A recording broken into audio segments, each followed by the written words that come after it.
Before we begin the story, let us know where you're watching from by leaving a comment below. Don't forget to like and subscribe. Have a wonderful day. Enjoy the story, everyone. The pregnancy test dropped from Clara Lane's trembling fingers like a bomb she couldn't defuse. Its two devastating pink lines rewriting the story of her shattered life. 6 weeks. Her baby had been growing inside her for 6 weeks while she'd signed divorce papers, packed her belongings, and tried to convince herself that walking away from Ethan Stone was the right choice. Now, sitting in Dr. Isabella Grant's sun-drenched office, staring at the miracle she'd begged God for during 3 years of heartbreak, Clara felt like the universe was playing the cruelest joke imaginable. The timing is, Dr. Grant began gently. Impossible, Clara whispered. We tried for 3 years. 3 years of disappointment, of watching Ethan lose hope with every negative test. And now, 3 weeks after I destroyed our marriage, my body decides to create the one thing that might have saved us. The memory hit her like a physical blow. Their final night together, 2 weeks before the divorce papers were signed. Ethan had come home late from another emergency meeting, and instead of fighting, they'd fallen into each other's arms with the desperate passion of two people who knew they were drowning. For those precious hours, nothing else existed except the love that had once been enough to move mountains.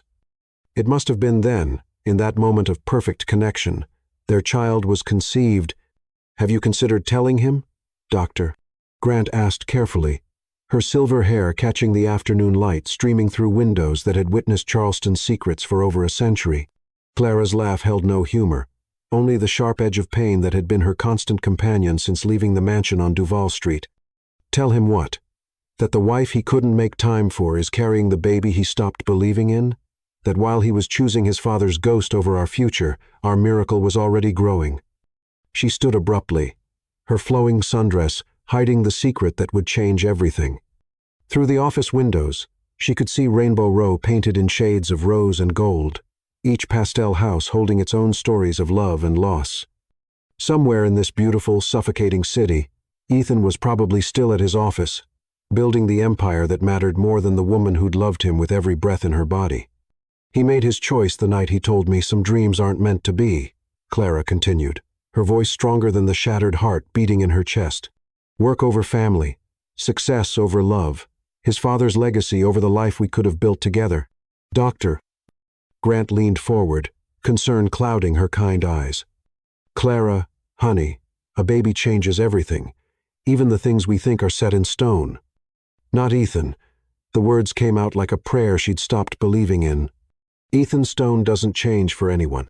He expects the world to revolve around his schedule, his priorities, his dead father's impossible standards. I spent 7 years being the understanding wife, making excuses for missed dinners and forgotten anniversaries. I won't raise my child to come second to a boardroom. The truth of it settled around her like armor. She'd rented the cottage in the French Quarter under her maiden name, disappeared from their social circles, started over at 34 because staying would have killed something essential inside her. Ethan didn't even know where she lived now, and she intended to keep it that way. What will you tell the child about their father, Dr. Grant asked quietly. The question pierced through Clara's defenses like an arrow finding its mark. She pressed her hand to her still flat stomach, where a life no bigger than a poppy seed was already changing everything she thought she knew about love and sacrifice. The truth, she said finally, that their father is a brilliant man who built an empire but forgot how to build a family. That he loved us in his way, but it wasn't enough. That sometimes loving someone means protecting them from the person who could hurt them most. As she left the doctor's office and stepped onto cobblestone streets worn smooth by centuries of secrets, Clara felt the weight of her decision settle into her bones. The evening air carried the scent of jasmine and possibility, and for the first time in months, she allowed herself to feel a flutter of something that might have been joy. She was going to be a mother. The thought terrified and thrilled her in equal measure. She dreamed of this moment for so long, had imagined Ethan's face when she told him, the way he'd place his hands on her growing belly and whisper promises to their unborn child. Those dreams had died the night he chose a business deal over their anniversary dinner. But the love that created those dreams was growing inside her now. Walking past the young couple pushing a stroller, their faces glowing with the kind of happiness she'd once thought was her birthright, Clara felt something shift inside her chest. The woman looked up and smiled with that universal recognition between mothers, and Clara smiled back, her hand moving protectively to the secret she carried. "It's going to be just you and me," she whispered to the life growing within her. "And I promise you, sweetheart, you'll never have to wonder if you're loved. You'll never have to compete with ghosts or board meetings for your parents' attention. You'll be my whole world." But even as she made the promise, driving through Charleston's historic streets, past the mansion where she'd once been Mrs. Ethan Stone, Clara couldn't shake the feeling that some secrets were too powerful to keep forever. Her child had a father who didn't know they existed, a man whose gray eyes and brilliant mind were already written in their DNA. The Spanish moss swayed in the evening breeze like nature's curtains, and Clara Lane drove toward her new life, carrying the miracle that would either heal old wounds or tear them open wider than ever before. Chapter 2. The Millionaire's Regret. Blood money tasted like ashes in Ethan Stone's mouth as he stared at the signed contracts that had cost him everything worth having. The Tokyo merger was complete. $3 billion had just been added to his father's empire, and Ethan felt absolutely nothing except the crushing weight of victory that had come too late to matter.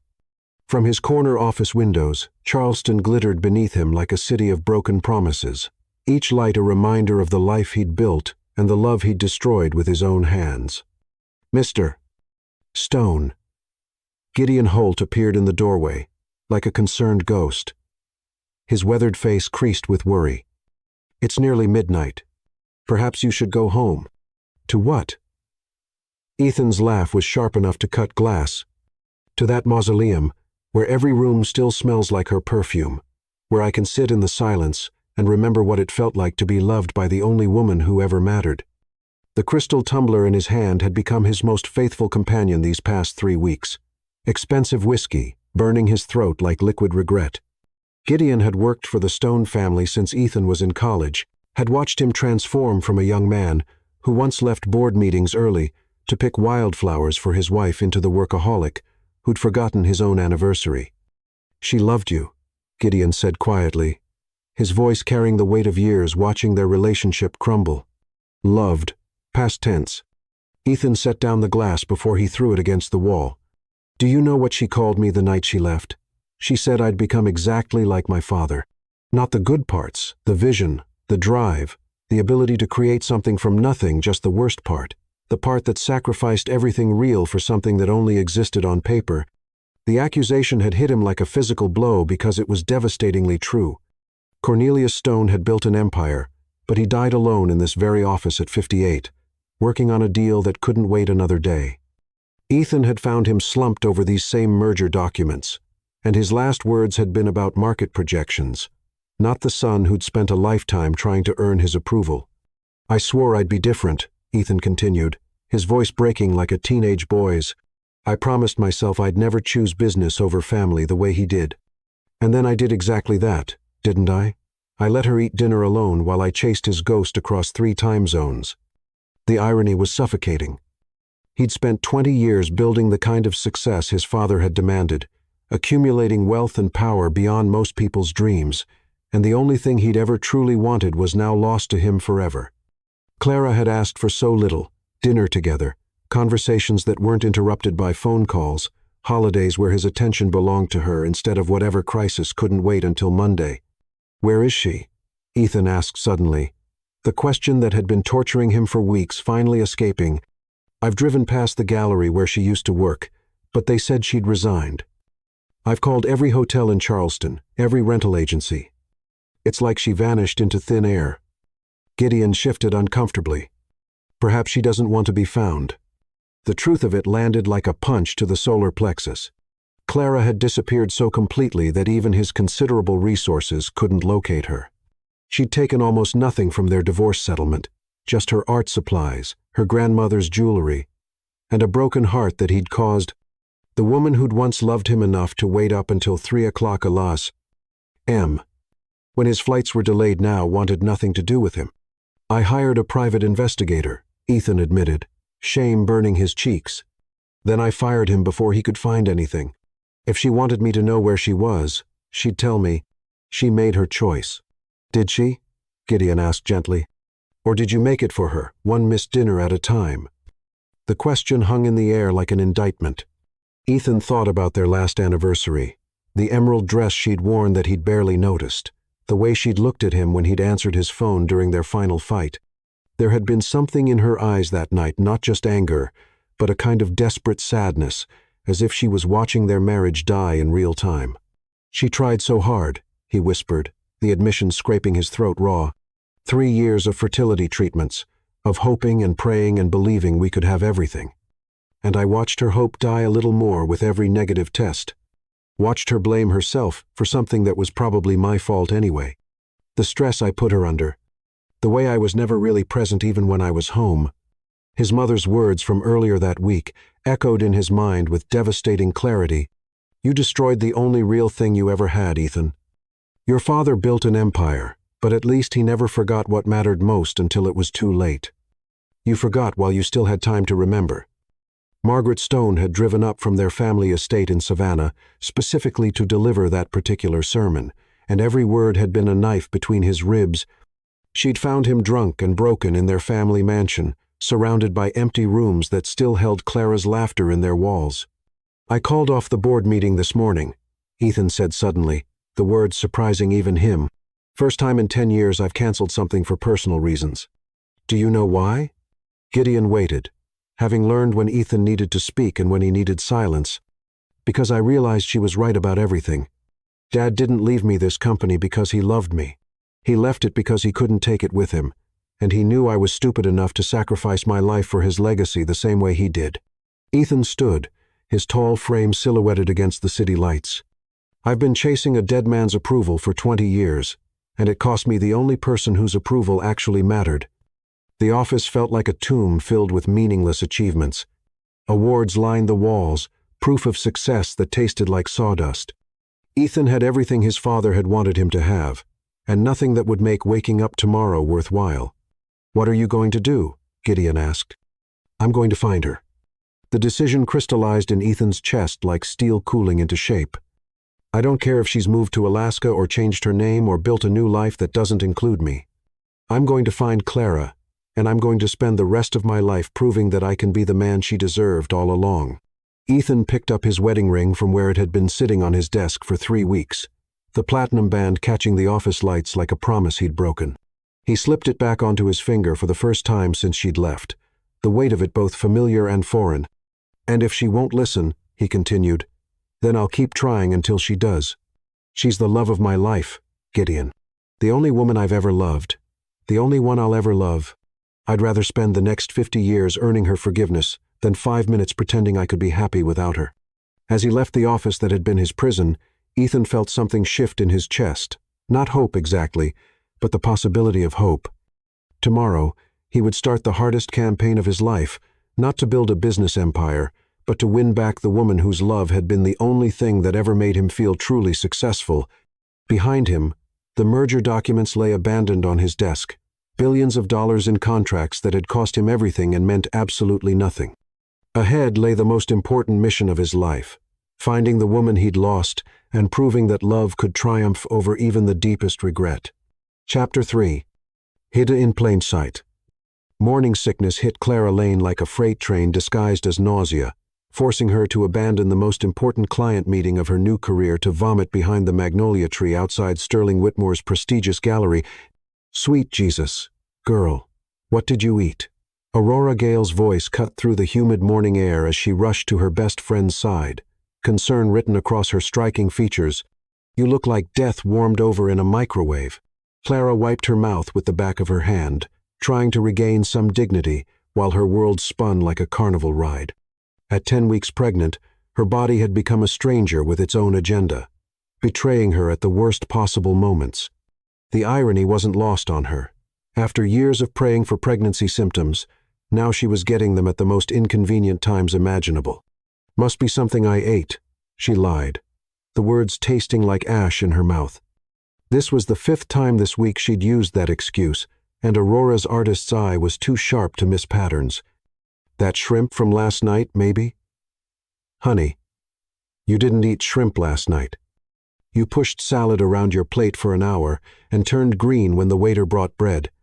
Aurora's dark eyes narrowed with the kind of concern that came from 15 years of friendship. and you haven't touched wine in weeks. The Clara I know would drink a bottle of champagne to celebrate landing the Harrison collection account. The Harrison account.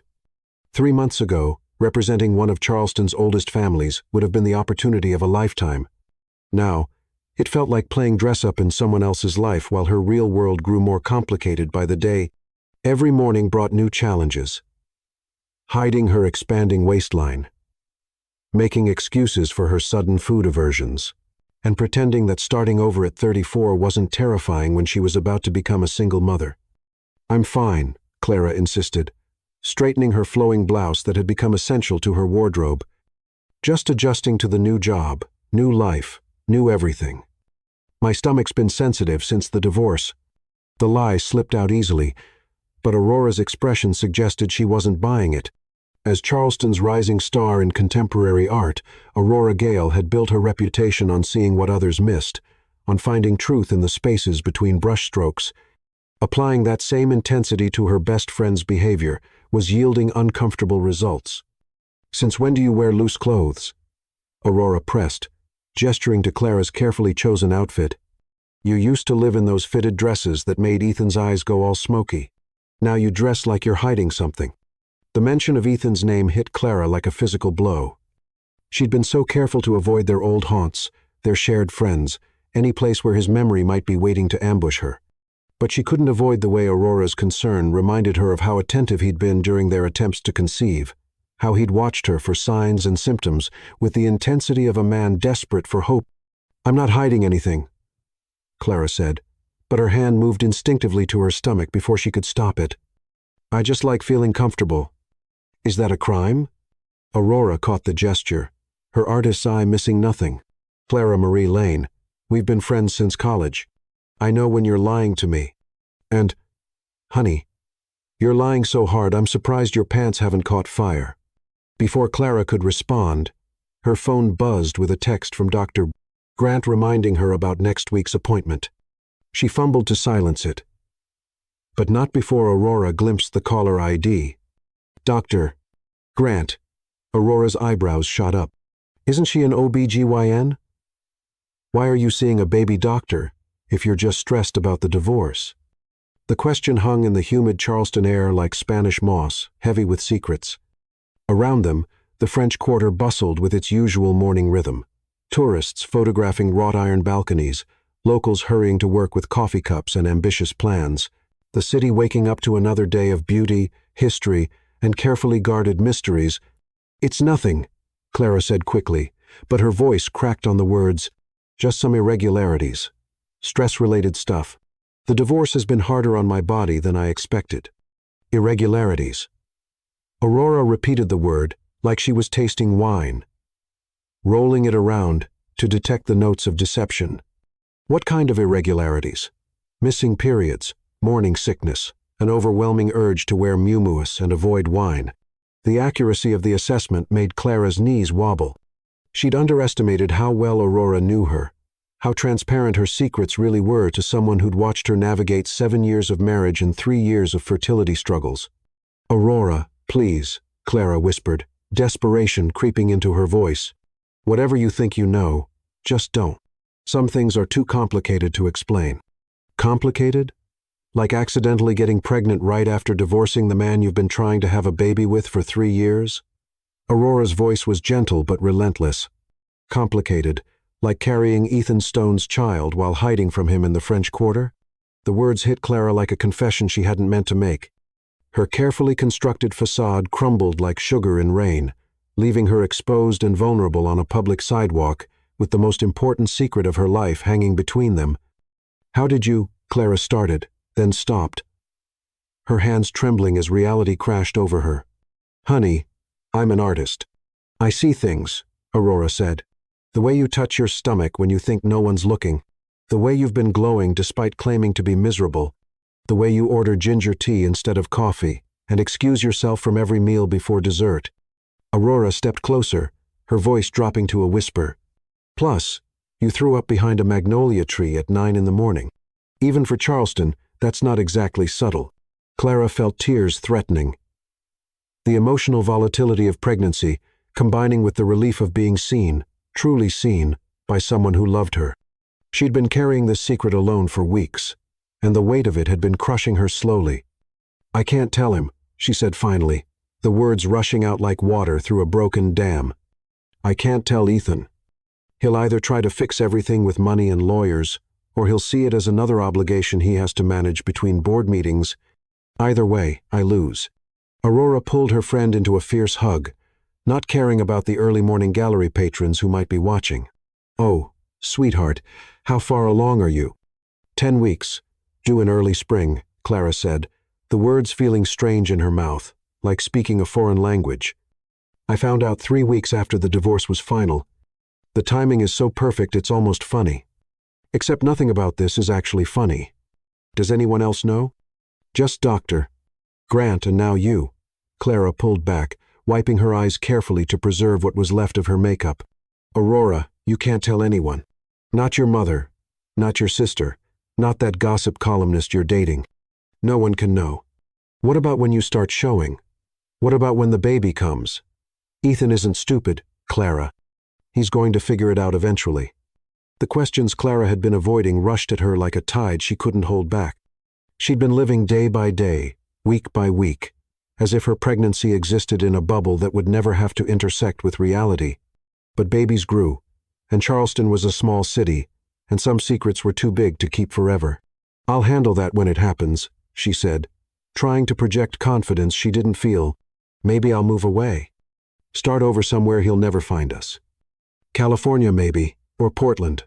Somewhere I can raise our child without the ghost of what we used to be haunting every street corner." Aurora's expression was a masterpiece of skepticism and concern. "You're going to run away. The woman who fought tooth and nail to build a life in this city is going to pack up and disappear because she's pregnant with her ex-husband's baby." When she put it like that, it sounded ridiculous. But the alternative facing Ethan, watching him try to manage their situation like another business transaction, seeing their child become another item on his endless to-do list, felt impossible.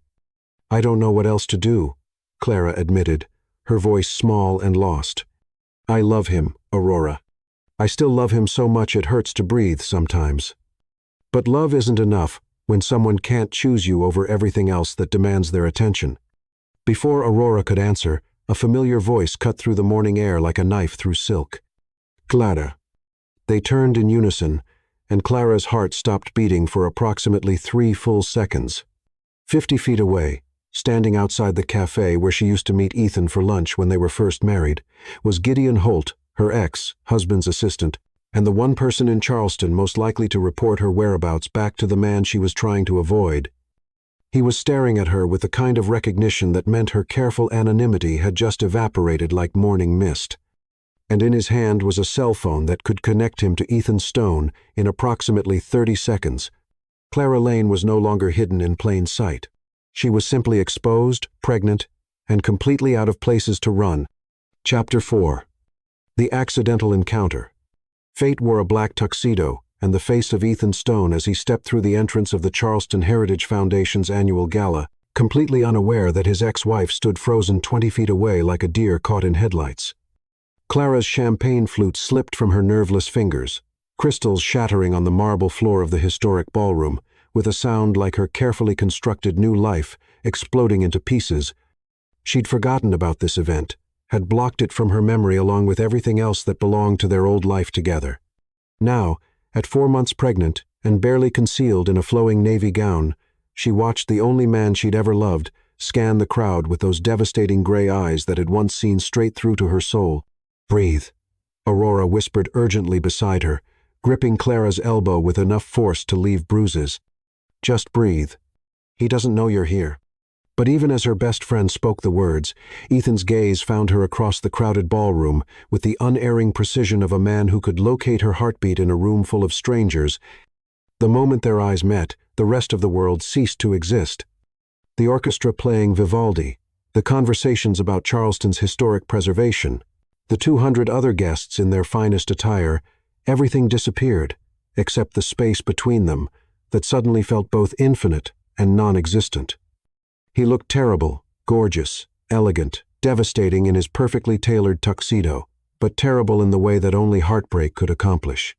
His face was leaner, his gray eyes shadowed with exhaustion, his dark hair longer than he usually wore it, as if he'd forgotten to care about the details that once mattered so much.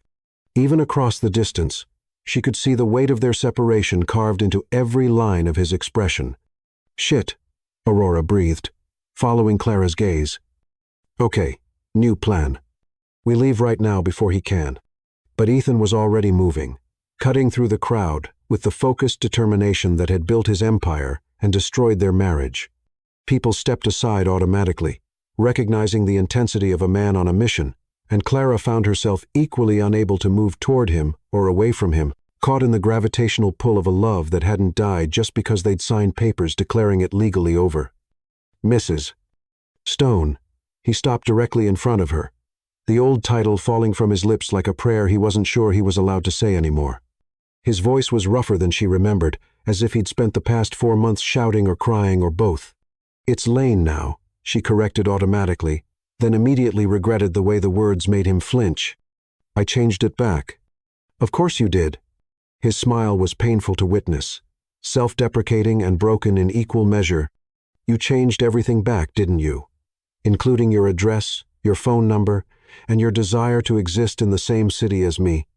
The accusation hung between them like a challenge, and Clara lifted her chin with the pride that had carried her through the worst weeks of her life. "I started over. That's what people do when their marriages explode." "Is that what we did? Exploded?"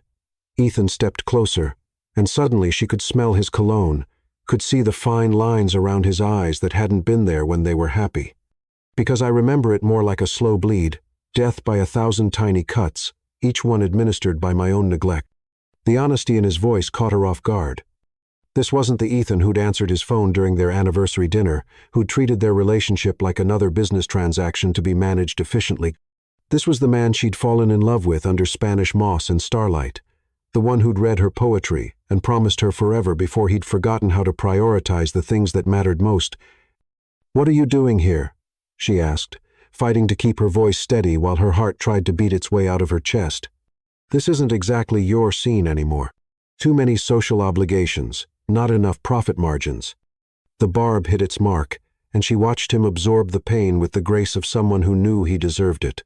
"I've been going to everything," he said quietly. "Every charity event, every gallery opening, every social function in Charleston for the past 4 months, hoping I might see you, hoping you might give me 5 minutes to tell you how completely I destroyed the best thing that ever happened to me." "Ethan," she started, but he held up a hand that trembled slightly, and she realized this conversation was costing him as much as it was costing her. "I know I have no right to ask for anything from you. I know I forfeited that right the night I chose a business deal over our anniversary dinner. But I need you to know that I would trade every dollar, every contract, every achievement of the past 20 years for one more chance to love you the way you deserve to be loved." The words hit her like physical blows, each one landing in the exact center of wounds that hadn't even begun to heal. Around them, the gala continued its elegant rhythm, but Clara felt as exposed as if they were standing alone on a stage, with spotlights illuminating every secret she carried. "It's too late," she whispered, her hand moving instinctively to her stomach before she could stop herself. The gesture was tiny, protective, unconscious, but Ethan's eyes followed the movement, with the laser focus that had made him a fortune and cost him everything that mattered.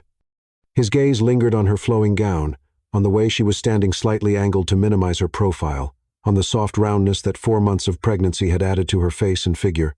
She watched understanding dawn in his expression like sunrise breaking over the harbor, slow, inevitable, and completely transformative.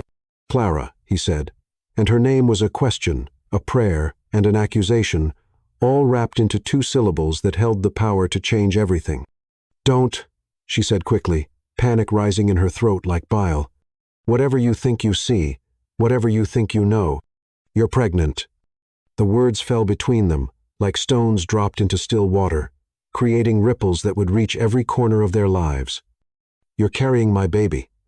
The statement wasn't a question, and the certainty in his voice told her that denial would be useless. 4 months of careful concealment, of loose clothing, and strategic positioning, and outright lies. Undone in a single moment of maternal instinct. "How far along?" His voice was barely above a whisper, but it carried the weight of a man's entire world shifting on its axis. "It doesn't matter," she said desperately, stepping back and immediately hitting Aurora, who had been standing guard like a fierce, elegant sentinel. "It's not your concern." "Not my concern?" Ethan's voice cracked like a teenager's, drawing stares from nearby guests who were beginning to sense drama in their perfectly orchestrated evening. "You're carrying my child, and you think it's not my concern. You made your choice," Clara hissed, trying to keep her voice low while her entire existence crumbled around her. "Work over family, success over love, your father's ghost over our future. You don't get to change your mind just because there's a baby involved." "Everything's changed," he said fiercely, stepping closer until she could see gold flecks in his gray eyes, could count the new lines that grief had carved around his mouth. "Everything changed the night you left, and it's been changing every day since. I've been trying to find you for months, trying to prove that I could be the man you deserved. And now nothing." Clara's voice was stronger than she felt, fueled by 4 months of preparing for this exact confrontation. "Now you go back to your empire and your board meetings and your father's impossible standards, and I go back to my life, the life I'm building for me and my baby." "Our baby," Ethan corrected, and the possessive pronoun hit her like a slap. "Our child, Clara, made from love, even if I was too stupid to protect that love when it mattered most." The orchestra chose that moment to begin a waltz, their waltz, the song they danced to at their wedding, the melody that had played during 100 quiet evenings in their marriage, when the world was small enough to consist of just the two of them, and the love that had once been enough to move mountains. "Dance with me," Ethan said suddenly, extending his hand like an invitation to dive off a cliff together. "One dance, 5 minutes to remember what we used to be before I destroyed it." "I can't," Clara whispered. But even as she spoke, her body was betraying her, swaying slightly toward him as if drawn by gravity or memory, or the kind of love that burned bright enough to survive divorce papers and broken promises. "Please," he said, and the word contained 4 months of regret, 20 years of ambition that had cost him everything, and the desperate hope of a man who'd finally learned what mattered most. "Just one dance, and then I'll let you go. I'll leave you alone if that's what you want. But give me 5 minutes to hold you while our baby grows between us. And I'll spend the rest of my life being grateful for this moment." The request was impossible to grant and impossible to refuse. Around them, other couples were moving on to the dance floor, but Clara could only see Ethan's outstretched hand and the promise of disaster or redemption it represented. In her womb, their child shifted, as if responding to the music or the sound of their father's voice, and Clara felt her last defenses crumble like sandcastles at high tide. "One dance," she heard herself say, placing her trembling hand in his. 5 minutes, and then we're strangers again." The moment his fingers closed around hers, muscle memory took over. Her body remembered the exact way they fit together, the way his hands settled at the small of her back, the way her head found the perfect angle against his shoulder. They moved on to the dance floor like sleepwalkers entering a shared dream. And when the music wrapped around them, Clara felt 4 months of careful distance evaporate in the space of a heartbeat. "You're more beautiful than ever," Ethan whispered against her hair, his voice rough with emotion. "Pregnancy suits you. You're glowing like starlight." "Don't," she warned, but her voice lacked conviction.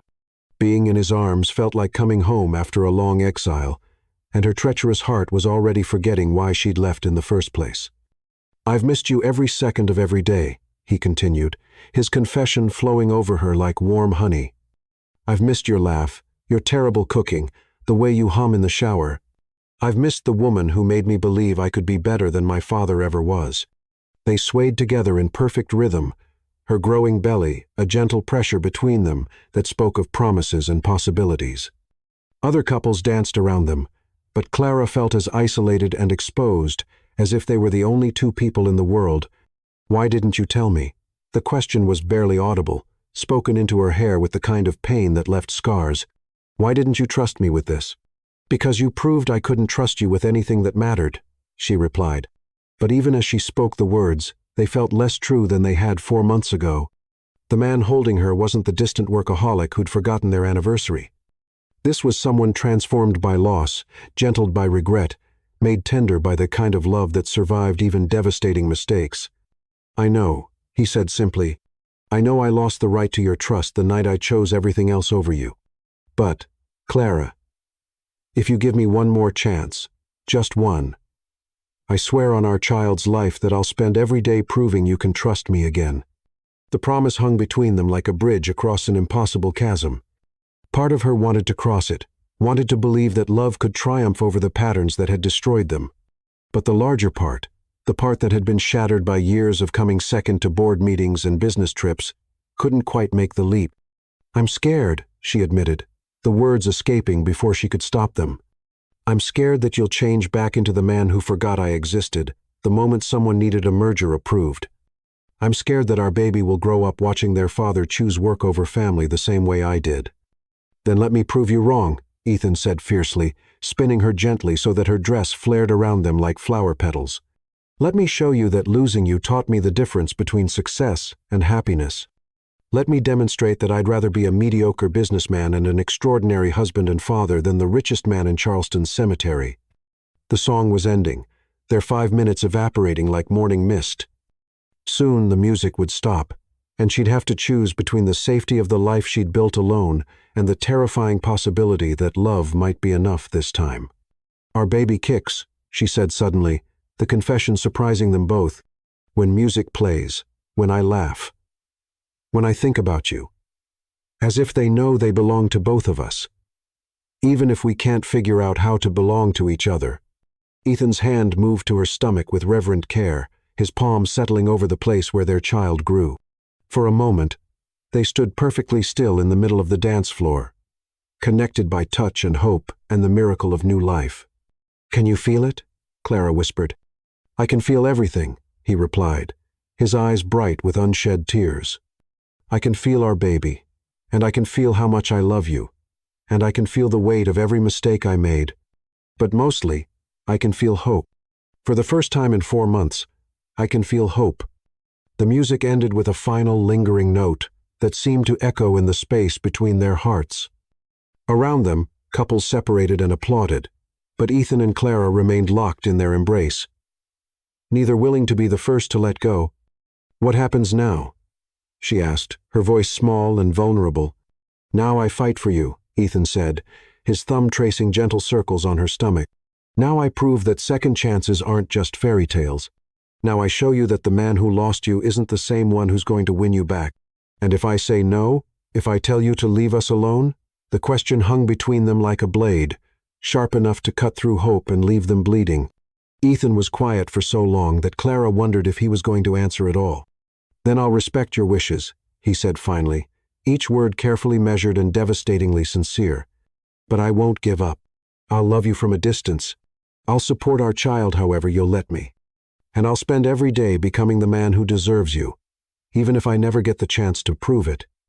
The ballroom was beginning to empty around them, the evening winding down like a clock running out of time.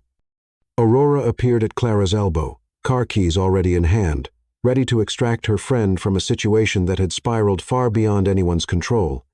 "I need time," Clara said, stepping back, but not quite able to let go of his hand. "I need time to think, to process, to figure out if I'm brave enough to risk everything again." "Take all the time you need," Ethan replied, lifting her hand to his lips and pressing a kiss to her knuckles that felt like a promise. "I'll be here when you're ready. I'll be here even if you're never ready." As Aurora led her away, Clara looked back once to see Ethan standing alone on the empty dance floor, his hands still extended, as if he could hold on to the ghost of their embrace. The image burned itself into her memory. A broken man surrounded by the remnants of an evening that had changed everything, hope and heartbreak warring in his expression as he watched the love of his life walk away, carrying their unborn child. Outside in the Charleston night, Spanish moss swayed in the harbor breeze like nature's blessing, and Clara Lane drove home, knowing that her secret was no longer safe, her heart was no longer protected, and the future she'd been so carefully constructing had just been blown apart by 5 minutes of dancing with the only man she'd ever loved. Chapter 5. The Relentless Pursuit. The peonies arrived at exactly 9:15 on Monday morning, delivered by a florist who looked slightly bewildered to be carrying the same arrangement for the 7th consecutive day. Miss Lane, the delivery boy, who couldn't have been more than 19, said, his face flushed with the kind of romantic confusion that came from being part of someone else's love story. "These are for you again. The gentleman said to tell you that peonies mean honor and wealth, but also bashfulness and shame, which seems about right for his current situation." Clara accepted the flowers with hands that had started trembling the moment she saw the familiar florist's van pull up outside the gallery.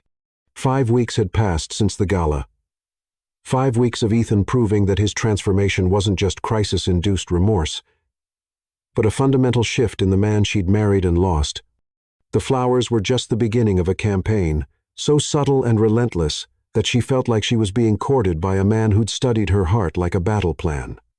"There's a note," the boy added helpfully, as if she might have missed the cream-colored envelope tucked between the soft pink blooms. "And he wanted me to tell you that he knows you're not ready to see him yet, but he hopes you'll let the flowers speak for him until you are." After the boy left, Clara sat alone in her office at the back of Sterling Whitmore's gallery, surrounded by the accumulated evidence of Ethan's devotion. Peonies for 7 days, each arrangement accompanied by a handwritten note that referenced some small detail from their marriage that she'd been certain he'd forgotten the way she'd once mentioned. Loving the smell of peonies at the farmer's market. Her confession that she'd always wanted a garden full of flowers that bloomed in shades of sunset. The morning she'd cried because the peonies in their yard had been destroyed by an unexpected storm, and he'd held her as if her tears over flowers were the most important thing in his world. "I remember everything," read today's note in his familiar handwriting. "Every smile, every laugh, every moment I was too blind to cherish properly. I remember the woman who taught me that love isn't something you manage, it's something you surrender to. I'm surrendering now, Clara. Completely." At 5 months pregnant, she was running out of loose clothing and creative angles to hide her growing belly. The baby had started moving regularly now. Gentle flutters that felt like butterflies testing their wings. And every time it happened, she found herself wanting to share the miracle with the one person who had no right to it, and every claim to it simultaneously. Her phone buzzed with a text from Aurora. Another delivery truck just pulled up. This one says, "From the desk of Ethan Stone." Should I be worried? Clara made her way to the front of the gallery, where a uniformed man was unloading what appeared to be a vintage easel, the kind she'd admired in antique shops but never been able to afford. Her breath caught in her throat as she recognized it not just any easel, but the exact one she'd stopped to photograph outside an estate sale in Savannah 3 years ago. She'd shown Ethan the picture, mentioned how beautiful it was, how it would be perfect for the art studio she'd always dreamed of having. "Miss Lane," the delivery man consulted his clipboard. "I have a delivery from Mr. Stone. He wanted me to tell you that he found this in storage and thought you might have a use for it. Something about unfinished paintings that deserved to be completed." The message hit her like a physical blow. Ethan had bought the easel that day in Savannah, had driven back after she'd mentioned it, and purchased it as a surprise for her birthday. But her birthday had been forgotten that year, lost in the chaos of a merger that couldn't wait. And the easel had disappeared into storage along with so many other gestures that had been planned but never executed. "There's more," the delivery man continued, unloading canvases, brushes, and tubes of paint in the exact colors she preferred. "And this." He handed her an envelope that was heavier than the daily flower notes, sealed with wax that bore the Stone family crest. Inside was a key, old-fashioned brass, worn smooth by years of use, and a letter written on paper that felt expensive beneath her fingers. "Clara," it read, "the art studio in the carriage house behind our home is yours now, regardless of what happens between us. I had it renovated after you left, turned it into the space you always dreamed of. North-facing windows for perfect light, built-in storage for your supplies, a reading nook where you can rest when inspiration strikes. It's legally yours now, deeded in your name. A gift with no strings attached. I know you're building a new life, and I respect that. But I also know you're an artist, and artists need spaces where they can create without compromise. The studio is waiting for you whenever you're ready. No expectations, no obligations, just a place where beauty can be born from your hands, the way it was always meant to be. The key fits the side gate. Aurora knows where to find it if you're not ready to ask me directly. With all my love and respect for the artist, I never supported the way I should have. Ethan. Clara sank into the chair behind the gallery's reception desk, the key warm in her palm like a talisman. 5 months of carefully maintained distance was crumbling under the weight of gestures that proved Ethan hadn't just remembered who she was. He'd finally learned to see who she was. "That man is dangerous," Sterling Whitmore said, appearing beside her like an elegant ghost in flowing silk. At 65, the gallery owner had the kind of sophisticated beauty that came from a lifetime of surrounding herself with art and artists. Dangerous because he's finally fighting for the right things. "It's manipulation," Clara said. But her voice lacked conviction. "Grand gestures designed to make me forget why I left." "Is it?" Sterling picked up one of the tubes of paint, reading the label with the expertise of someone who'd spent 40 years in the art world. "Cadmium yellow, your favorite for capturing sunlight. Ultramarine blue, the exact shade you use for water and sky. These aren't random gifts, dear one. These are the tools of your trade, chosen by someone who's been paying attention to your work." The observation hit too close to home. Each gift had been precisely calibrated to her interests, her needs, her dreams that had been deferred for too long, not flowers chosen by an assistant or jewelry selected by a stylist, but personal offerings that required time, attention, and the kind of intimate knowledge that came from truly loving someone. "He's trying to buy me back," Clara insisted, one hand moving protectively to her stomach, where their child grew stronger each day. "No, sweetheart," Sterling said gently. "He's trying to prove he finally understands what he lost. There's a difference, and you're smart enough to know it." Before Clara could respond, her phone rang with Aurora's number. She answered with trepidation, already anticipating the next development in Ethan's campaign. "You need to see this," Aurora said without preamble. "Meet me at the coffee shop on King Street. The one where you used to have lunch with him when you were first married. And Clara, bring tissues." 20 minutes later, Clara stood outside Café Luna, staring through the window at a scene that made her heart stop beating for approximately 3 full seconds. Aurora sat at a corner table with Gideon Holt, Ethan's assistant, and spread between them were architectural plans, photographs, and what appeared to be a thick folder of legal documents. "He's not here," Aurora said, the moment Clara joined them, anticipating her friend's panic. "Ethan doesn't know about this meeting. Gideon asked me to show you something, and I thought you deserved to see it before making any decisions about those flowers and easels." Gideon looked older than his 55 years, exhaustion carved into every line of his face. He'd been loyal to the Stone family for decades, had watched Ethan transform from an idealistic young man into a workaholic, and now into something else entirely. "Miss Lane," he said formally, then caught himself. "Clara, I apologize for the deception, but there are things you need to know about what Ethan has been doing since you left, things he's too proud to tell you himself." He pushed the folder across the table with hands that trembled slightly. "He's been seeing a therapist, Dr. Simon Reed, one of the best in Charleston, twice a week for 4 months, working through his relationship with his father's memory and learning how to separate his own identity from the business legacy he inherited." Clara opened the folder with fingers that felt numb with shock. Inside were session notes, signed releases allowing Gideon to share them with her, and a letter from Dr.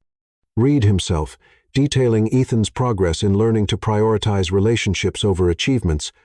"He's also restructured the entire company," Gideon continued, promoted his senior vice president to handle day-to-day operations, hired additional staff to manage the responsibilities he used to insist on handling personally. His schedule has changed completely. No more 12-hour days. No more weekend meetings, no more business trips longer than 3 days. The evidence was overwhelming, documented in appointment calendars and personnel files that proved Ethan wasn't just promising to change, he'd already changed, systematically dismantling the lifestyle that had destroyed their marriage. "Why are you showing me this?" Clara asked, her voice barely above a whisper. "Because he won't," Gideon replied simply. "He says proving his transformation with actions matters more than explaining it with words. But I've watched that man torture himself for 4 months, and I've watched you struggle with decisions you shouldn't have to make alone. You deserve to know that when Ethan Stone says he's changed, he has the documentation to prove it." Aurora reached across the table to squeeze Clara's hand. "There's more. Show her the rest, Gideon." The assistant produced another set of papers, these bearing the letterhead of Charleston's most prestigious law firm. He's also been working with family court attorneys, preparing custody agreements that prioritize your comfort and your child's well-being over his own parental rights. Everything structured to minimize stress for you, maximize support for the baby, and ensure that if you never forgive him, your child will still have access to their father without forcing you to deal with him directly. Clara felt tears threatening as the scope of Ethan's preparation became clear. He wasn't just trying to win her back. He was building an entire infrastructure designed to support her and their child, whether she chose him or not. "He loves you," Gideon said simply. "Not the way he used to love you, which was selfish and distracted and conditional on convenience. He loves you the way a man loves a woman when losing her teaches him what love actually means." As Clara sat in the cafe where she'd once believed in forever, surrounded by evidence of a transformation that seemed too good to be true, she felt the careful walls around her heart beginning to crack, not from grand gestures or expensive gifts, but from the systematic, documented proof that Ethan Stone had spent 4 months becoming the man she'd always needed him to be. The question now wasn't whether he'd changed, but whether she was brave enough to trust that the change would last. Chapter 6.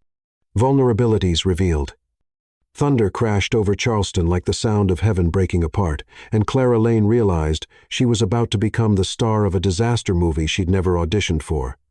The storm had come out of nowhere, transforming the late afternoon sky into a bruised canvas of black and purple while she was working late at the gallery. Now, at 6 months pregnant and trapped alone in her French Quarter cottage as hurricane-force winds turned Spanish moss into whips and rain into bullets, she understood why her grandmother had always said that Mother Nature was the only force more stubborn than a low-country woman. Her phone had died 20 minutes ago. The power had been out for an hour, and the water creeping under her front door suggested that Charleston's historic flooding problems were about to become very personal. She was lighting her last candle when someone started pounding on her door with the kind of desperation that meant either rescue or disaster, and in her current situation, she wasn't sure there was a difference. "Clara." Ethan's voice cut through the storm like a sword through silk, unmistakable and impossible, and exactly what she'd been both hoping for and dreading. "Open the door. The street's flooding, and your cottage is in a low-lying area." She waded through ankle-deep water to unlock the door, and Ethan stumbled inside like a man who'd been battling the elements and losing badly. He was soaked to the bone, his hair plastered to his skull, his expensive suit ruined beyond repair. But his gray eyes blazed with the kind of protective fury that had nothing to do with money or business and everything to do with the woman carrying his child, standing in a flooding house during the worst storm of the year.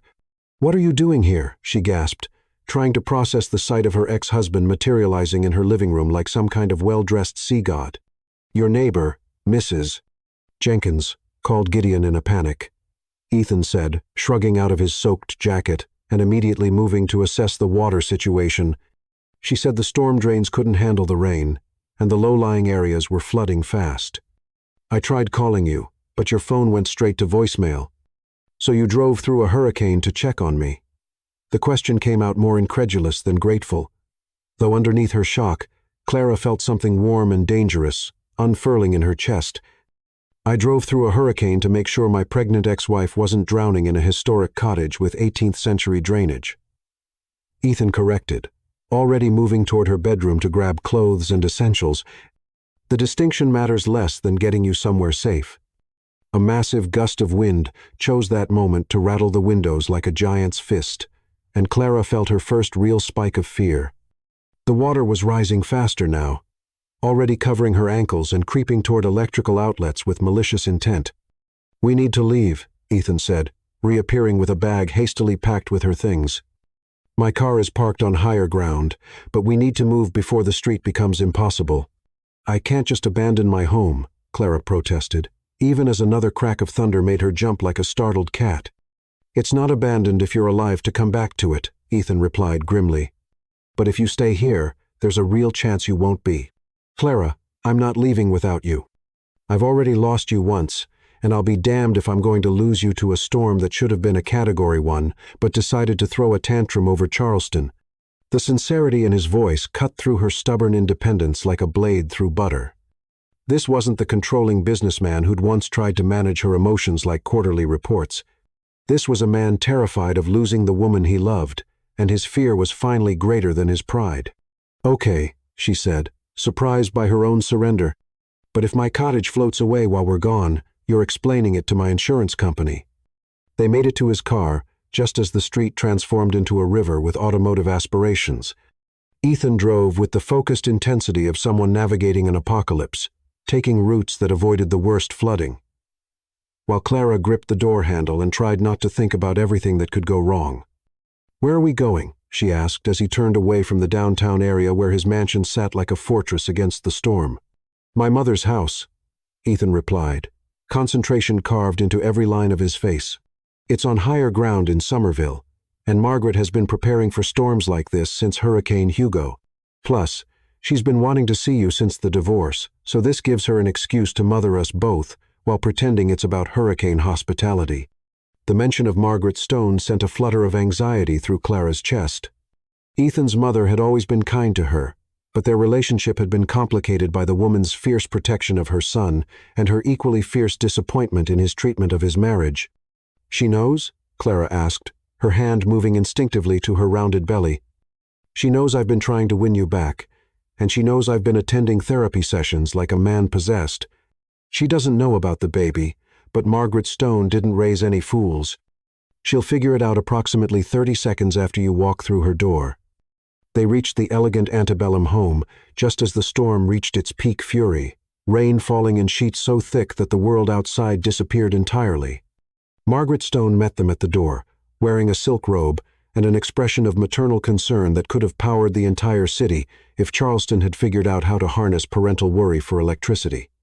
"Sweet Jesus, you two look like drowned rats," she declared, ushering them inside with the efficiency of someone who'd weathered both literal and metaphorical storms. "Ethan, there are dry clothes in your old room. Clara, honey, I've got everything you need laid out in the guest suite, including that lavender tea that's supposed to be good for." She stopped mid-sentence as her gaze took in Clara's condition, her southern hospitality colliding with maternal instinct and producing a moment of perfect crystalline silence. "Well," Margaret said finally, her voice carefully neutral, "that explains why my stubborn son has been pursuing you with the dedication of a man possessed. How far along are you, sweetheart?" 6 months, Clara admitted, too exhausted by the evening's drama to maintain pretense.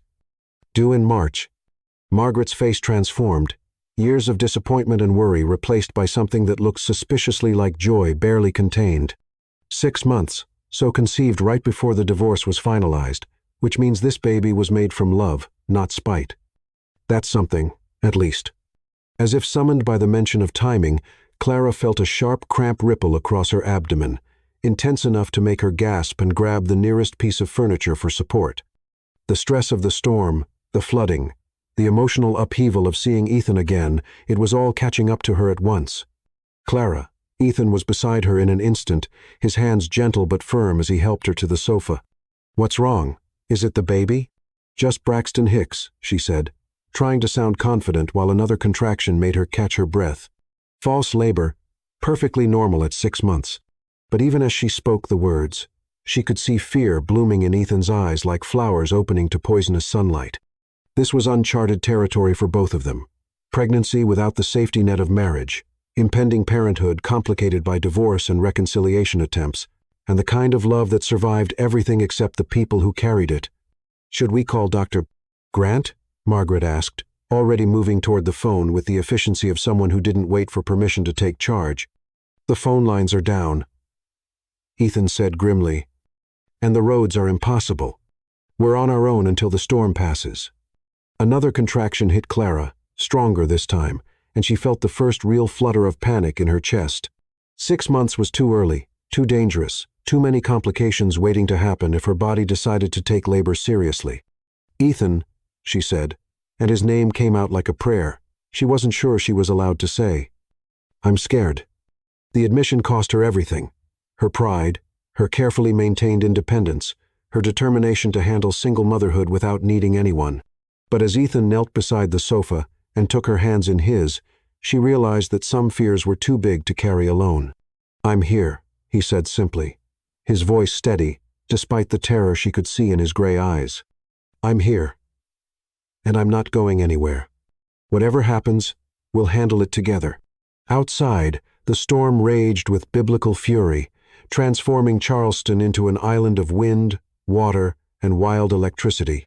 But inside Margaret Stone's living room, two people who'd lost each other began the delicate process of finding their way back, guided by the miracle growing between them and the kind of love that was strong enough to weather any storm if they were brave enough to trust it. Chapter 7. The Discovery. The gallery opening was supposed to be Clara Lane's triumph, the moment when Charleston's art world finally recognized her talent, but it became the night her carefully guarded secret exploded like a bomb she couldn't defuse. At 7 months pregnant, she'd run out of flowing dresses and strategic angles that could hide the undeniable roundness of her belly. The baby had dropped lower this week, preparing for birth with the kind of determined efficiency that suggested their child had inherited Ethan's decisive nature along with his DNA. Standing in Sterling Whitmore's gallery, surrounded by her paintings and the city's cultural elite, Clara felt simultaneously invisible and completely exposed. The lighting in this piece is extraordinary. Mrs. Evelyn Hartwell was saying to her companion, both women studying Clara's interpretation of sunrise over Charleston Harbor, "There's something about the way she captures hope emerging from darkness that just takes your breath away." Clara smiled and nodded, making polite conversation while her lower back screamed in protest and her feet swelled against the confines of her only pair of dress shoes that still fit. Aurora had warned her that 7 months pregnant was too far along for a gallery opening, but this opportunity had been 3 years in the making. She wasn't about to let pregnancy derail the career she'd fought so hard to build. Clara Lane, as I live and breathe. The voice froze her blood like liquid nitrogen. She turned slowly, praying she'd imagined it. But there stood Preston Vale, Ethan's business partner, and the one person in Charleston with both the intelligence to recognize her condition and the lack of discretion to announce it to anyone within earshot. "Preston," she managed, instinctively angling her body to minimize her profile. "What a surprise. I didn't expect to see you at an art opening." "My wife dragged me," he said with the kind of charming smile that didn't reach his calculating eyes.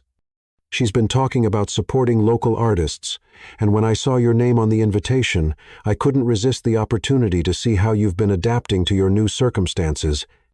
The way he emphasized adapting made it clear that he'd already noticed what she'd been trying to hide. Preston Vale hadn't built a fortune by missing details, and pregnancy at 7 months wasn't exactly subtle, no matter how strategically she positioned herself. "I've been well," she said carefully, her hand moving protectively to her lower back as another wave of discomfort rippled through her. "Busy with my art, enjoying the independence of single life." "Independence," Preston repeated, his gaze pointedly dropping to her midsection. "How refreshing. Though I have to say, that's quite a glow you're sporting.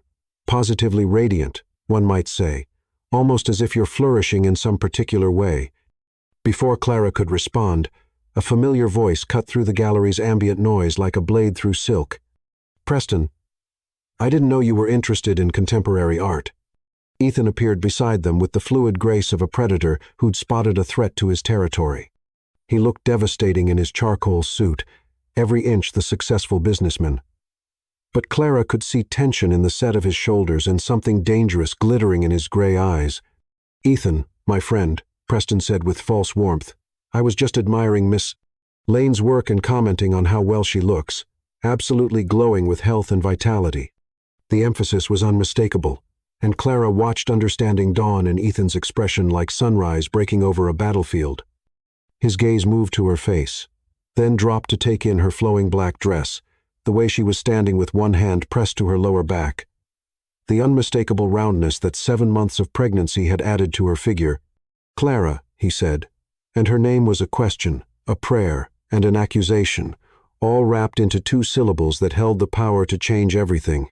"Don't," she whispered, but it was too late. The mathematics were written all over his face.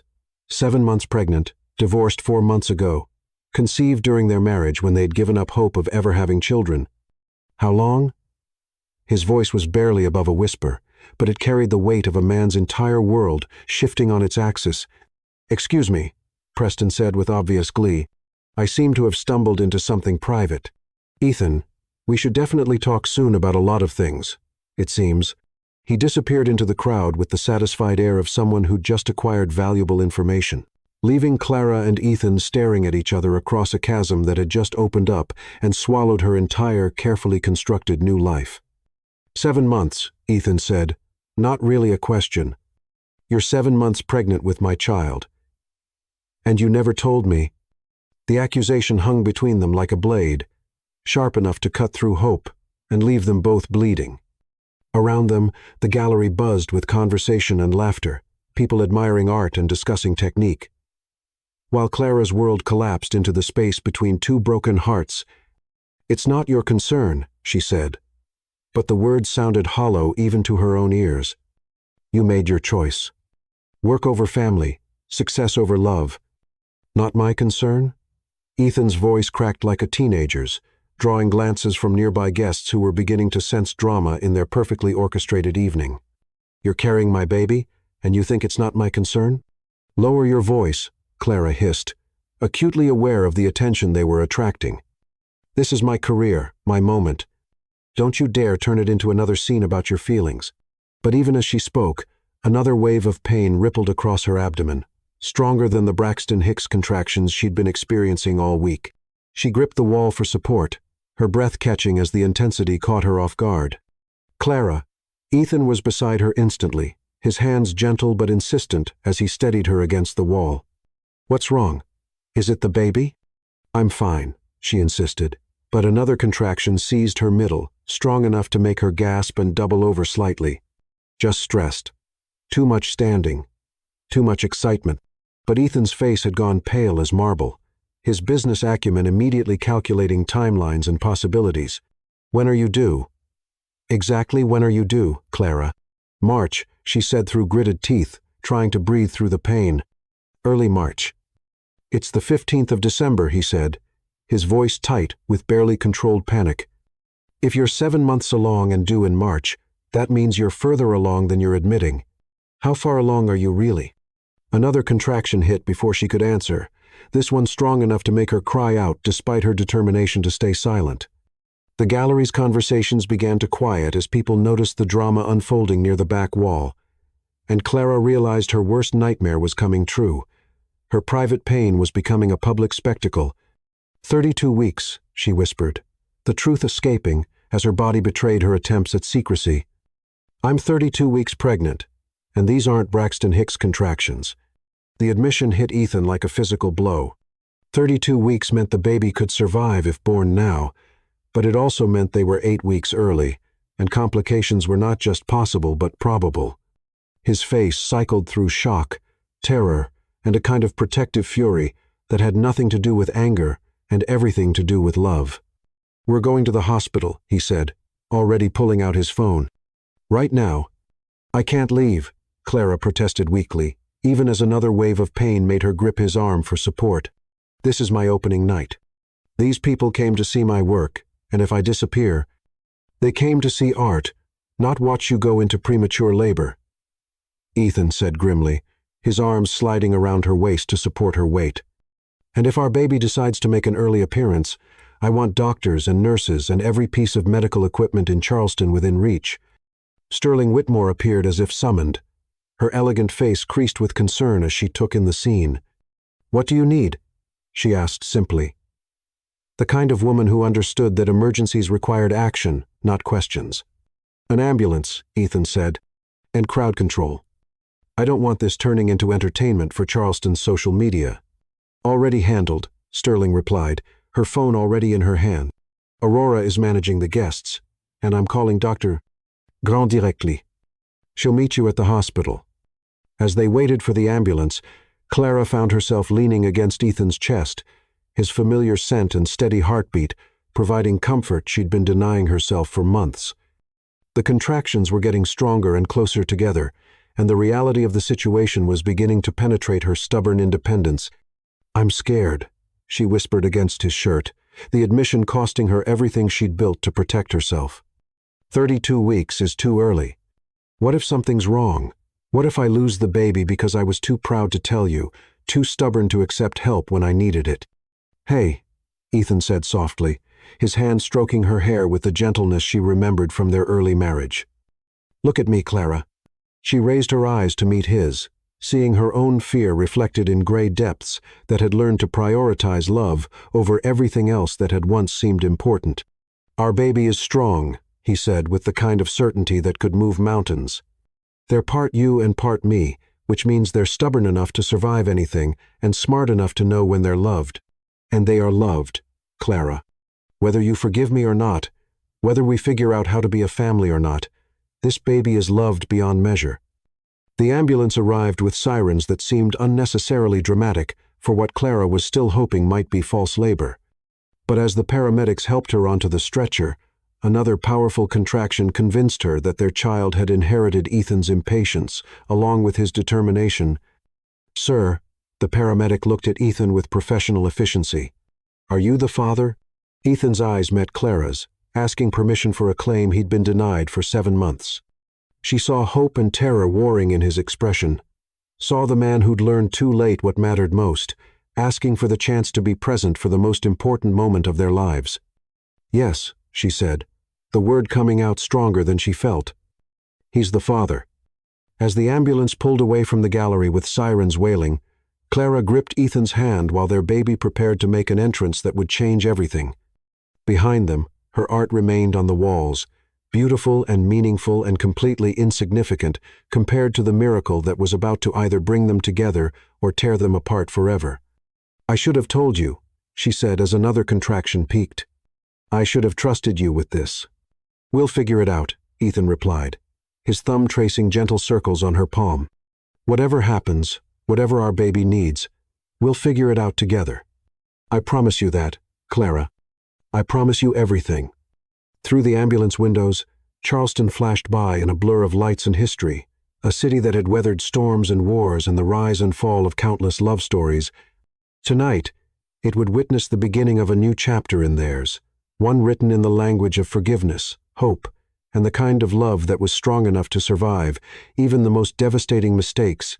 The hospital loomed ahead like a beacon of safety and possibility, and Clara Lane held tight to the hand of the man she'd never stopped loving, while their child prepared to teach them both what it really meant to put family first. Chapter 8. Fighting for Forever. 26 hours of labor felt like a lifetime of paying for every mistake they'd ever made. But Ethan Stone had never been more grateful for suffering in his entire life. He'd been holding Clara's hand through contractions that came and went like storm waves, watching her fight to bring their child safely into the world, while he fought his own battle against the terror that he might lose them both. The NICU team was on standby. The delivery room was prepared for complications, and Dr. Grant had explained in careful medical terminology that 32-week babies usually survived, but faced challenges that could last months or years. "This is taking too long," Clara gasped during a brief respite between contractions, her hair plastered to her forehead with exhaustion and determination. "Something's wrong. I can feel it." "Everything's fine," Ethan said, but his voice carried the kind of false confidence that fooled no one. Least of all, the woman who'd known him for 8 years and loved him for most of them. "Doctor, Grant says first babies take time, and our baby is just being cautious about making an entrance." The truth was that Ethan had been terrified since the moment they'd arrived at Charleston Regional Medical Center, watching machines monitor their child's heartbeat, while Clara endured pain that seemed designed to break stronger people than either of them. He'd spent the past 26 hours alternating between prayer and panic, holding her hand while she squeezed hard enough to leave bruises, and thinking about all the ways he'd failed her when she'd needed him most.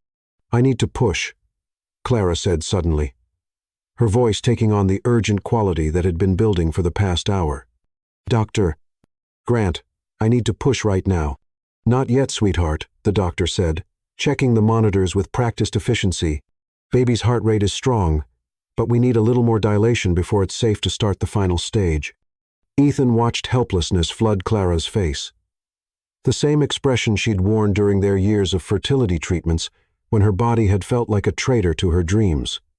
Without thinking, he climbed onto the narrow hospital bed beside her, gathering her against his chest so she could rest between the waves of pain.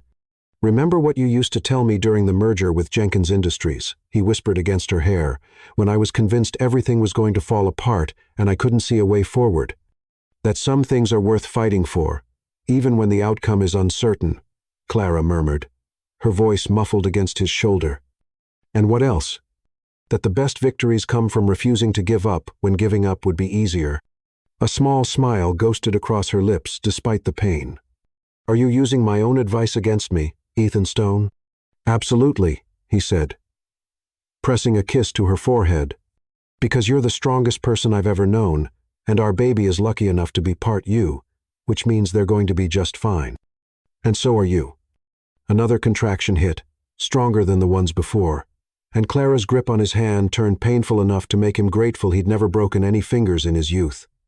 But he held on, absorbing her pain the only way he could, letting her use his strength when hers threatened to falter. Mr. Stone e Doctor.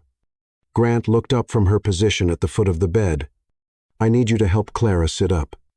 It's time. The next hour passed in a blur of organized chaos, medical professionals moving with choreographed efficiency while Clara fought the hardest battle of her life. Ethan had thought he understood pressure during hostile corporate takeovers, but watching the woman he loved struggle to bring their child safely into the world redefined every concept of stress he'd ever experienced. I can see the head, Doctor, Grant announced, her voice carrying the kind of excitement that meant everything was proceeding normally. One more big push, Clara. One more, and you'll meet your baby. Clara bore down with every ounce of strength she had left, her face flushed with effort and determination, and Ethan felt his heart stop completely as their child slipped into the world with a cry that sounded like an announcement of victory. It's a boy, Doctor, Grant said, holding up a tiny, perfect human being who was already protesting his arrival with impressive lung capacity.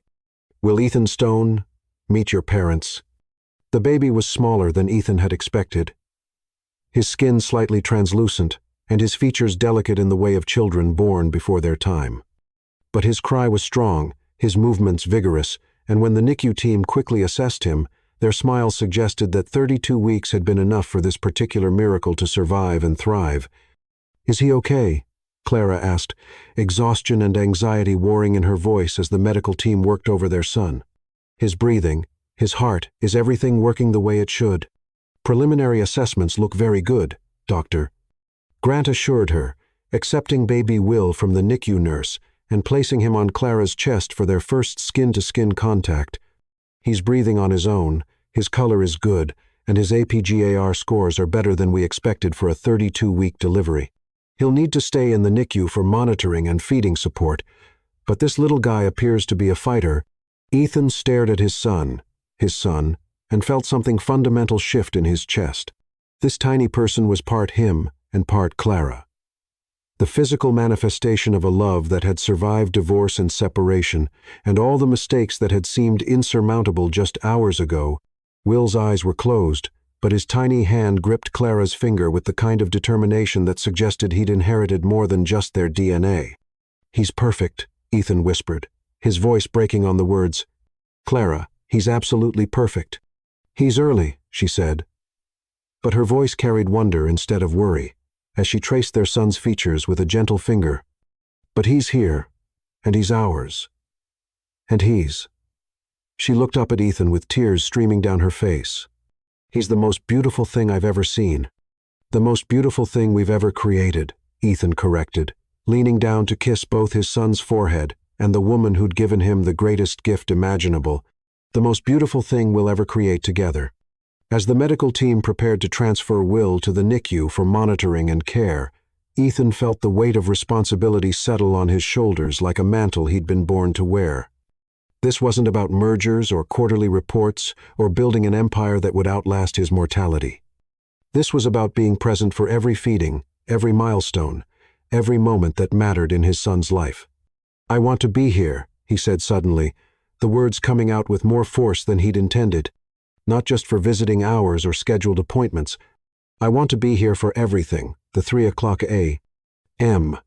and feedings, the diaper changes, the nights when he's fussy and nothing seems to help. I want to be the father he deserves, not the father I had. Clara studied his face with the intensity of someone trying to read a map to unknown territory. And your company, your father's legacy, all the things that were more important than our marriage.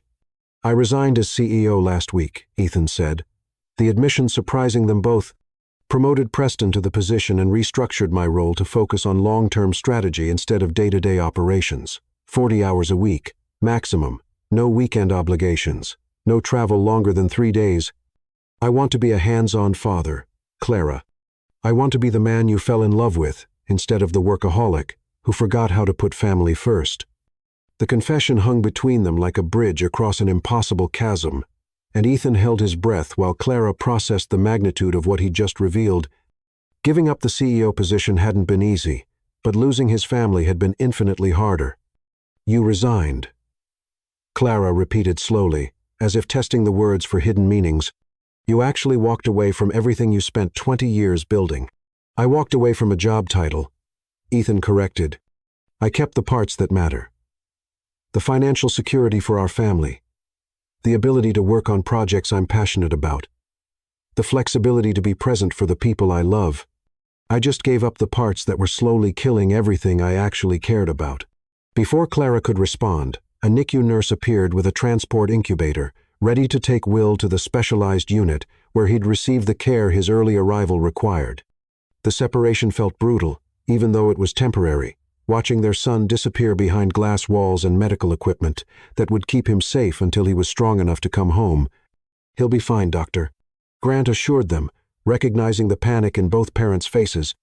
The NICU here is one of the best in the Southeast, and 32-week babies have excellent survival rates. You'll be able to visit in a few hours once Clara has had some rest and Will has had time to stabilize. As the medical team dispersed and the delivery room settled into post-birth quiet, Ethan found himself alone with Clara for the first time since their disaster of a marriage had imploded months ago.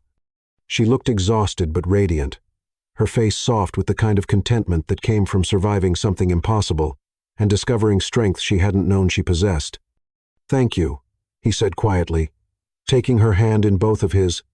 Thank you for going through that alone for 7 months. For protecting our son when I didn't even know he existed. For being strong enough to give him everything he needed to survive. Thank you for loving him enough to sacrifice your pride and let me be here for his birth. I didn't do it alone, Clara said, her thumb tracing circles on his palm. I had Aurora and Sterling and your mother once, she figured it out. And I had the memory of how much you wanted children when we were trying to conceive. I knew you'd love him, Ethan.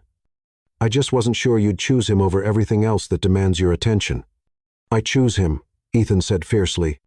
I choose both of you over everything and everyone else that exists. I choose family dinners and bedtime stories and teaching him to ride a bike in the park. I choose being present for every moment I can possibly manage. And I choose proving to you every single day that some men can learn from their mistakes. Outside the hospital windows, Charleston settled into evening with the kind of gentle grace that made the city famous. Somewhere in the NICU, their son was learning to breathe and grow in a world that had waited 32 weeks to meet him. And in the quiet of the delivery room, two people who'd lost each other began the careful process of finding their way back, guided by the miracle of new life and the possibility that love could triumph over even the most devastating mistakes. Chapter 9. The Storm Before Dawn. 3 weeks in the NICU taught Clara Lane that love could simultaneously be the most beautiful and most terrifying force in the universe, especially when it came in a package weighing 4 pounds and fighting for every breath.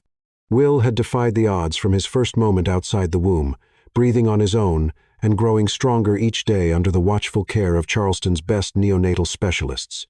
But premature babies were unpredictable, and every alarm from his monitors sent both parents into the kind of panic that aged them years in seconds. Ethan had practically moved into the hospital, sleeping in uncomfortable chairs and learning to change diapers that looked impossibly tiny on their son's delicate frame. His oxygen levels are perfect today, doctor, Navarro announced during morning rounds, checking Will's chart with the satisfied air of someone delivering good news. If he continues gaining weight at this rate, we should be able to discuss discharge planning within the week. Clara felt tears of relief threatening as she watched their son sleep in his incubator, his tiny chest rising and falling with the steady rhythm that had become the most important sound in her world. Ethan sat beside her, his hand resting on her shoulder with the casual intimacy that had developed during their shared vigil over their child. A week, she repeated, hardly daring to believe it. He could really come home in a week. Barring any complications, yes, Doc. Navarro confirmed. He's been a remarkable little fighter. 32-week babies don't usually progress this quickly. But Will seems determined to catch up to his timeline. After the doctor left, Clara and Ethan sat in the familiar quiet of the NICU, surrounded by the soft beeping of monitors and the gentle hum of equipment that had become the soundtrack to their new reality. 3 weeks of round-the-clock hospital visits had forced them into a partnership that felt both natural and terrifying, co-parenting their son while carefully avoiding the landmines of their own relationship. "I've been thinking," Ethan said quietly, his eyes never leaving Will's sleeping face, "about when he comes home, about logistics and arrangements and making sure he has everything he needs." Clara tensed, recognizing the tone that had once preceded discussions about scheduling and management, and all the ways Ethan tried to organize emotions into spreadsheets. "What kind of logistics?" "Your cottage isn't set up for a premature baby," he said carefully. "No nursery, limited space for all the equipment he might need, and you'd be managing everything alone while you're still recovering from delivery." "I can handle it," Clara said automatically, her independence reasserting itself despite 3 weeks of accepting his help. "Women have been raising babies in small spaces for thousands of years. I don't need a mansion to be a good mother." "I know you don't," Ethan replied, his voice gentle in the way that meant he was navigating emotional minefields with extreme care. "You'd be an extraordinary mother in a one-room shack or a palace, but Will might need specialized care for a few more weeks, and my house has the space for live-in nursing support if necessary." The suggestion hung between them like a bridge across dangerous territory. Moving back into the mansion would mean surrendering the independence she'd fought so hard to establish, but it would also mean Will would have every possible advantage during his most vulnerable weeks. "You want us to move back into our old house?" she said, testing the words for hidden meanings and unspoken expectations. "I want our son to have access to everything he might need," Ethan corrected. "The master suite has been converted into a recovery space for you, with a hospital bed and everything Dr. Grant recommended for post-delivery care. The nursery has been completely renovated with NICU-level monitoring equipment, just in case. And there's a separate wing where I've been staying since you left, so you'd have privacy and space to heal without feeling like I'm pressuring you for anything beyond co-parenting." The offer was everything she'd once dreamed of, and everything she'd learned to fear. Ethan providing for their family with the thoroughness that had built his empire, but with boundaries that respected her autonomy and their complicated emotional landscape. "For how long?" she asked. "As long as you need," he said simply, "as long as Will needs, as long as it takes for you to feel confident managing everything on your own, or until you decide you don't want to manage everything on your own." The last part was spoken so quietly she almost missed it, but the hope in his voice was unmistakable. 3 weeks of shared parenting had shown them both what they could be together when their focus was on their child instead of their own hurt and pride. "Ethan," she began, but Will chose that moment to wake up, his tiny eyes opening to fix on the faces hovering over his incubator, with the kind of intense focus that suggested he was already forming opinions about the people responsible for his existence. "Hey there, little man," Ethan said softly, reaching through the incubator's access port to stroke their son's cheek with one gentle finger. "Did you hear Daddy making plans for bringing you home? What do you think about that?" Will's response was a yawn that displayed an impressive range of facial expressions for someone who'd been breathing independently for only 3 weeks. But his eyes remained alert and aware, tracking between his parents' faces as if he was trying to memorize them. "He's studying us," Clara said with wonder, reaching in to touch Will's tiny hand. "Look at the way he's watching.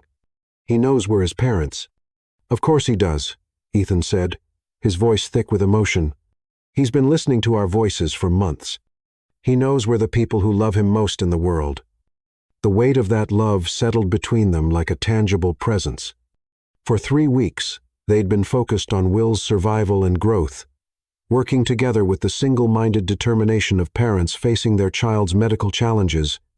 But now, with discharge planning on the horizon, they had to face the reality of what came next. "I'm scared," Clara admitted, the confession surprising them both. "Not about taking care of Will. I know I can do that. I'm scared about us, about whether we can co-parent without falling back into the patterns that destroyed our marriage." Ethan was quiet for so long that she wondered if he was going to answer at all. When he finally spoke, His words were measured and careful, as if he'd been rehearsing them for weeks. "I can't promise we won't make mistakes," he said. "I can't promise I won't occasionally slip back into old habits, or that you won't sometimes feel like I'm trying to manage situations instead of just experiencing them. But I can promise that I'll choose you and Will over everything else every single time. I can promise that I've learned the difference between providing for my family and being present for my family. And if I need space, if I need time to figure out who I am as a mother without also having to figure out who we are as a couple, then you take all the space and time you need," Ethan replied without hesitation. "I'll be there for Will every moment you'll allow it. And I'll be there for you in whatever capacity you're comfortable with. No pressure, no expectations beyond being the best parents we can possibly be." Will made a small sound that might have been approval or gas, but his eyes remained fixed on their faces with the kind of attention that suggested he was absorbing every word of their conversation. Clara felt something shift in her chest, not quite forgiveness, but not quite resistance either, a willingness to consider possibilities she'd been too hurt to imagine. "Okay," she said quietly. "We can try living in the house together for Will's sake while he needs the extra support. But separate bedrooms, separate spaces, and separate expectations about what this means for us." Ethan's smile was brilliant enough to power the entire NICU. "Separate everything," he agreed, "except our son and our commitment to giving him the most stable, loving home environment we can possibly create."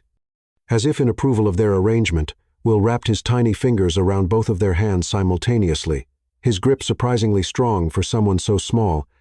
For a moment, they sat connected by their son's touch, and the tentative hope that maybe, just maybe, love was strong enough to survive even the most devastating mistakes. Outside the NICU windows, Charleston spread beneath them like a city of infinite possibilities. And Clara Lane allowed herself to imagine a future where broken things could be repaired, where hearts could heal, and where their son could grow up, knowing that sometimes the most beautiful families were the ones that had learned to choose each other all over again. Chapter 10. The Heart Comes Home. The first cry that pierced the pre-dawn silence wasn't Will's usual hungry whimper. It was the kind of desperate, breathless sound that sent both parents bolting upright in beds, 3 rooms apart, hearts hammering with primal terror. Clara reached Will's nursery first, her bare feet slipping on hardwood floors as she rushed to his crib, where their 6-week-old son was struggling to breathe, his tiny chest working frantically, while his lips took on the blue tinge that every NICU parent learned to fear.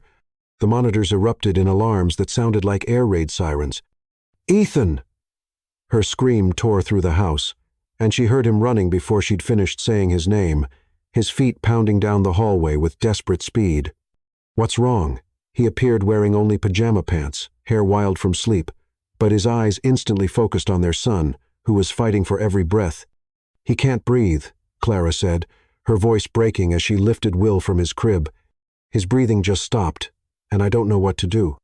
Ethan was already dialing 911 while reaching for the emergency kit they'd stored in the cabinet. "Remember the infant CPR training, the rescue breathing protocols for premature babies?" Clara's NICU training kicked in like muscle memory, her hands moving with practiced precision as she positioned Will for rescue breathing, while Ethan counted compressions and monitored pulse points with focused intensity. "Come on, baby boy," she whispered against Will's tiny lips as she gave him careful breaths. "Come on, Will. Breathe for mommy." For 30 seconds that felt like 30 years, their son remained blue and struggling, caught between life and death, while his parents fought to keep him breathing with nothing but their training and desperate love.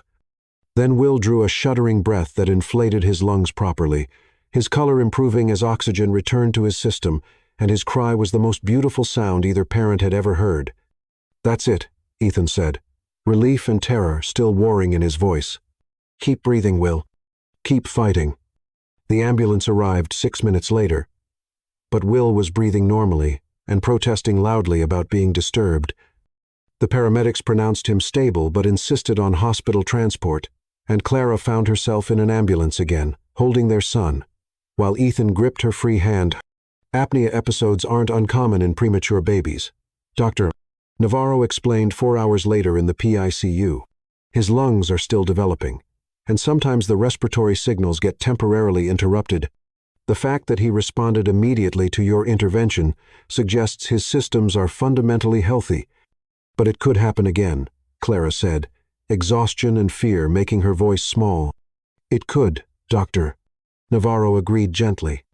Which is why we're sending you home with better monitoring equipment. But what you did this morning saved your son's life. Your quick thinking and ability to work together under pressure that made the difference.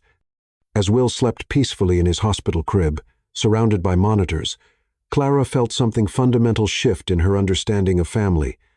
For 6 hours, she and Ethan had functioned as a perfect team, their conflicts forgotten in the face of their child's crisis. I couldn't have done it without you, she said quietly. When I saw him struggling, I panicked, but you were so calm, so focused. We did it together, Ethan corrected, his thumb tracing circles on her palm. We saved our son together, the same way we're going to raise him together for the rest of our lives. The promise hung between them like a bridge across the chasm that had separated them, not their careful co-parenting arrangement, but something deeper, a recognition that some bonds were forged in crisis and strengthened by shared purpose. I've been thinking about us, Clara said, her eyes never leaving Will's sleeping face, about whether I'm brave enough to risk my heart again after you broke it so completely. Ethan tensed, preparing for rejection. And watching you fight for Will's life reminded me why I fell in love with you, she continued. Not because you were successful or wealthy, but because you would do anything to protect the people you love. You learned infant CPR, resigned from CEO positions, slept in NICU chairs for weeks because your family mattered more than anything else. She turned to face him fully, seeing hope and terror in his gray eyes. I want to try again, she said, the words stronger than she felt. Not because of Will, but because I still love you. I love the man you've become, the father you've proven yourself to be, the way you've chosen us over everything that used to matter more. Ethan kissed her with desperate intensity. When they broke apart, both were crying, months of separation dissolving in the face of love that had survived everything. I choose you, he whispered against her lips. Every day for the rest of my life, I choose you and Will over everything else. I choose being present for every moment I can possibly manage. And I choose to trust you again, Clara replied. I choose to believe that love is strong enough to survive our worst mistakes. I choose to build something new with you, not our old marriage, but something better, forged by loss and strengthened by hope. As Charleston awakened outside the windows, their small family sat together, connected by touch and love, and the kind of bond that could survive anything. Will slept peacefully while his parents planned a future that included everything they'd almost lost. What happens now? Clara asked, her hand intertwined with Ethan's. Now we go home, he said. We take our son home and build the life we should have had from the beginning. Family dinners where phones are off. Bedtime stories that matter more than meetings. Lazy Sunday mornings where the only agenda is being together. And when Will's older, when he asks why Mommy and Daddy got divorced before he was born, Ethan smiled. We'll tell him the truth, that sometimes people have to lose everything to understand what really matters, that his daddy was a fool who almost let pride cost him everything worth having, and that his mommy was brave enough to forgive impossible mistakes. What if we mess it up again? Then we'll fix it again, Ethan said simply. We'll keep choosing each other, keep choosing love, keep choosing our family over everything else. Doctor. Navarro appeared with discharge papers. Someone's ready to go home. His breathing has been perfect, and all tests came back normal. As they prepared to leave the PQ, Clara felt new beginnings settling around her like a blessing. The careful distance she'd maintained was being replaced with the kind of partnership that could weather any storm. There's something else, Ethan said, pulling a small velvet box from his pocket. Instead of a diamond ring, it contained a simple platinum band engraved with coordinates. The exact location where I proposed at Magnolia Gardens, he explained nervously. I'm not asking you to marry me again. I'm asking you to choose me again every day, the same way I'm choosing you. The ring was perfect in its simplicity, a symbol of choice rather than ownership. When she slipped it onto her finger, it felt like coming home. I choose you, she said. I choose us, our family, the beautiful, imperfect life we're going to build together. Will chose that moment to wake up, his eyes opening to fix on his parents with intense focus before giving them his first real smile, worth every moment of pain they'd endured. 3 hours later, they walked through their front door as a family, Will sleeping in his father's arms while his mother carried the monitor that would help keep him safe. The mansion felt different now, not like a monument to success, but like a home where love lived. "Welcome home, Mrs. Stone," Ethan said softly. "Welcome home, Mr. Lanestone," she replied with a smile, though I think Will gets to keep his original name without complications. As Charleston settled into evening, the small family sat together in the nursery, watching their son sleep while planning a future that included everything they'd almost lost and everything they'd learned to fight for. The monitors beeped softly, a mechanical lullaby speaking of vigilance and love that would do anything to keep precious things safe. Outside their window, Spanish moss swayed like nature's blessing on new beginnings. And the city of Charleston settled into sleep around a family that had learned love wasn't something you found, once it was something you chose again and again until choosing each other became as natural as breathing. Will's first word would be Dada, followed immediately by Mama, as if he understood some things were meant to go together. But his parents' favorite sound would always be his laughter, bright and full of the happiness that could only come from being loved completely by people who had learned to love each other the same way.